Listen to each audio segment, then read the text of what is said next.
Gary Lineker, the former captain of the England team, once described football as the following. Football is a simple game. 22 men chase a ball for 90 minutes, and at the end, the Germans always win. This observation of Gary Lineker's leads me to tell you what today's speech is all about. So I'm not going to be talking about football teams per se, but more about the economic and political aspects of what makes a country good at football. There are a lot of negative things about the sport and the World Cup in general. FIFA has a terrible reputation for corruption and cronyism. And of course, every year there is some form of political scandal. So in March, earlier this year, Russia tried to murder a former Russian spy and his daughter in Salisbury, in a small sleepy town in the English countryside. And at first England briefly considered not sending their team to the World Cup, but then they decided that would be, people would be up in arms about something like that. So instead they decided not to send Prince William and Prince Harry. However, negative aspects aside, the competition does show a lot of progress. It appears to reward good governments. This can be proven by the fact that dictatorships are rubbish at football. Only 4 countries who Freedom House, a charity, have rated as not free have qualified for this year's World Cup, and none of them are likely to get very far. The last country with an autocratic government to win the World Cup was Argentina, back in 1978.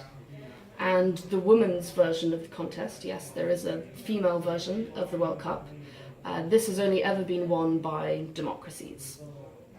So international football would appear to punish inward-looking countries and reward other countries that are more cosmopolitan and outward-looking. When picking team managers, a lot of countries tend not to pick national heroes and pick a more international manager instead. They also use their diasporas or immigrants already living in their countries. So a lot of African football teams have pretty good teams, largely because a lot of their national players went and played in the Premier League or European football leagues. And so when the World Cup comes around, they go back home and represent their national team. So African countries tend to do quite well. And it works the other way round. Rich European countries benefit from the talents of their immigrants. For example, France's winning team back in 1998 were almost all, half of them were immigrants living in France. Football can also teach countries how to spot really good talent.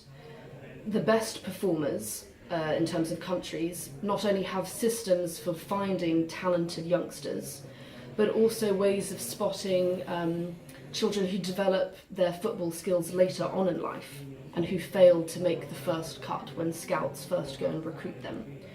And they often have expensive academies that are able to turn out not only talented players, but intelligent and creative players. And then they send their footballers abroad into a more competitive market. So what exactly makes a country good at football? Uruguay has a very long and successful history at the World Cup. But if a country as small as Uruguay can be so successful, why is this not always the case with larger and richer countries? According to a study carried out by The Economist, which is a weekly magazine format newspaper, there are certain economic factors that can determine a country's potential when it comes to football. And these mainly include their wealth, but also the popularity of the sport in that country. The trend basically shows that wealthier countries tend to be sportier because they have all the sport infrastructure and amenities necessary. Although football does have lots of rags to riches stars, you hear about lots of famous players who grew up living in the slums of Brazil and now they're these rich football players. But by and large, people who grow up in poorer countries face really great obstacles and hurdles to overcome. In Senegal, for example, some coaches have to deworm and feed their players before they can even begin training them. And one person estimates that only 3 football pitches in the whole country of Senegal actually have grass. And as I was saying before, the popularity of the sport within a country is very important.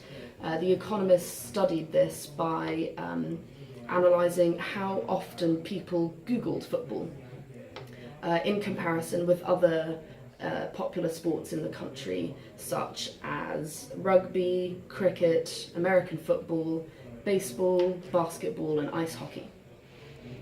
Football in Africa was Googled 90% of the time compared to the other sports, whereas it was only Googled 20% of the time in America and just 10% in South Asia. But in South Asia we know how popular cricket is, so that got more Google hits than football did. This study by The Economist basically came out with 4 main lessons for countries to be better at football, to be successful at the World Cup. So the first lesson is to encourage children to develop creatively. So it's not just about getting them to play, but it's about getting them to be more intelligent with their technique. In many countries, this actually occurs by children playing by themselves outside on the streets. So this can be with rag balls in slums, playing futsal, which is a 5-a-side game with a small ball, which is popular in Latin American countries. And this game in particular requires a lot of technique.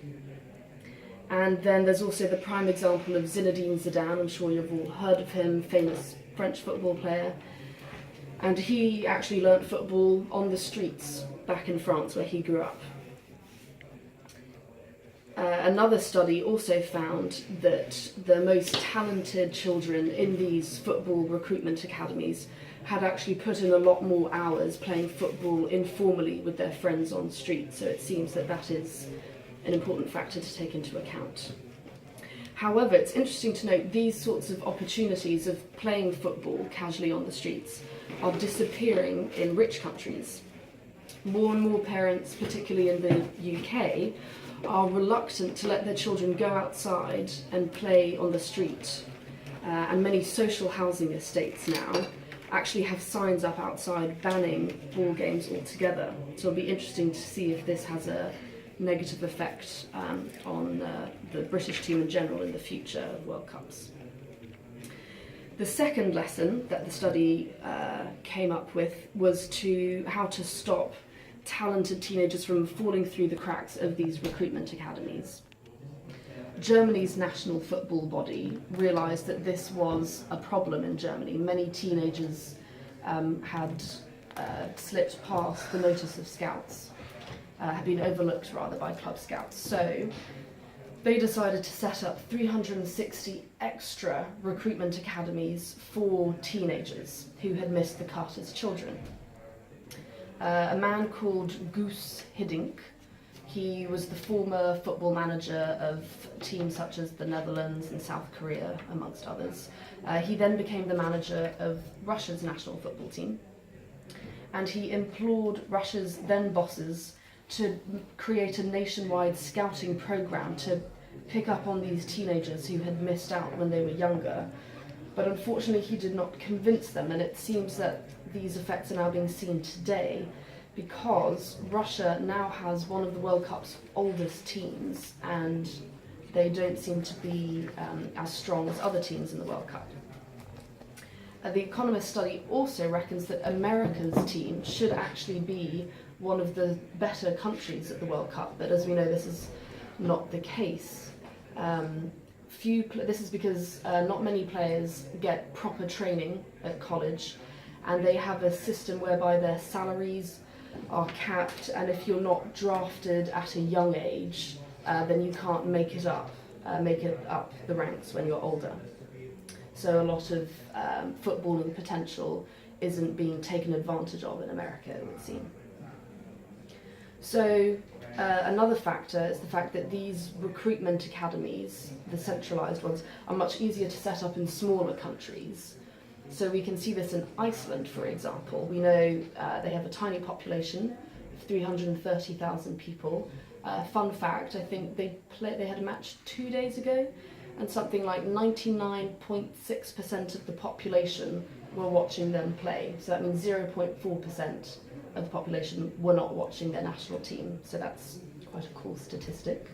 But anyway, to get back to what I was saying, they have a small population, 330,000, but they have 100 full-time professionals and more than 600 coaches who work with small football clubs. And since 2000, they've invested a lot in football, and they have built 154 mini football pitches, which have heated football pitches, because obviously it's a cold country, so they want to try and keep everyone playing all year round. So obviously Iceland also has enough money to fund these sorts of programs. The third lesson is to make the most of football's vast global network.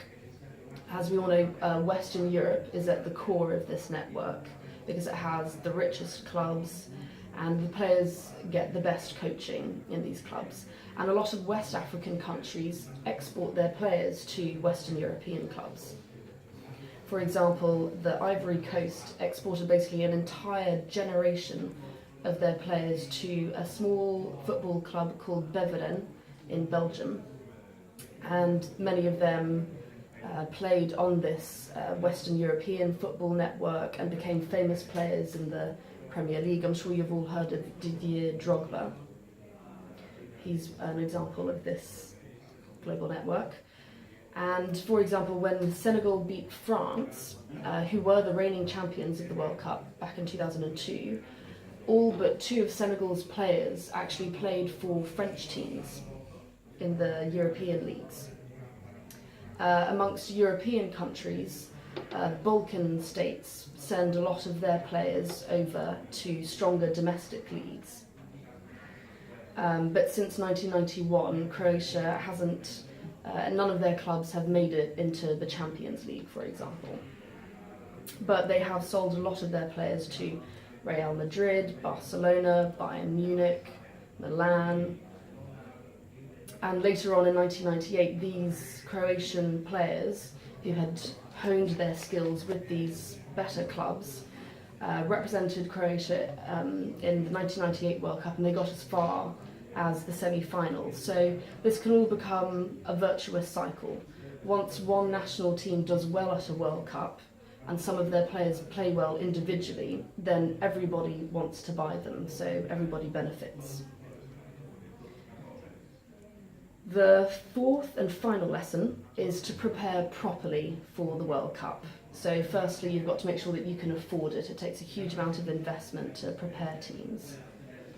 But the beauty of the World Cup is that it doesn't matter how well you prepare, but you can plan everything. The managers will plan each match down to every fine detail. But at the end of the day, a referee's bad decision can change everything, or you can have an unlucky bounce of the ball, and that's the beauty of the World Cup. So as I was saying before, football is practically a global religion now, and it's sort of a form of soft diplomacy, and it's also a safe outlet for nationalism. Some of the most memorable World Cup moments have been quite politically charged, and by way of conclusion, I'm going to speak about 3 different important matches in the history of the World Cup.